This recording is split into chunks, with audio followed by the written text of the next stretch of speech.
Abiodun Hamzat ọlọ́lá èèyàn kan pàtàkì bí ìgbà ènìyàn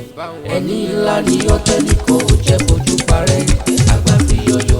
láwùjọ àgbààgbà 25th of December ọjọ́ tàbí ọ̀sáyé Christmas day ọjọ́ tàbí ọ̀nìyàn no more kàdá no more dàdí it's your birthday happy birthday to you long life and prosperity bàbá bẹ̀tí lé lọ́dún happy birthday to you long life and prosperity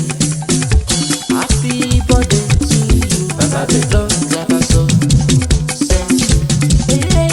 happy birthday to you long life and prosperity. Bóyá ẹ bá mi gbé o ẹ bá mi pè é gbogbo bàbá bẹ̀ aláyèrè ọjọ́ ìbí olùkọ́ orí Abíọ́lá not favour ọmọ ẹbí tí a àlẹ́ àtìyá bẹ̀ àyàdì ìgbóná pé mo kí yọ dáadáa àìsàn tàbí ọdún bàbá bẹ̀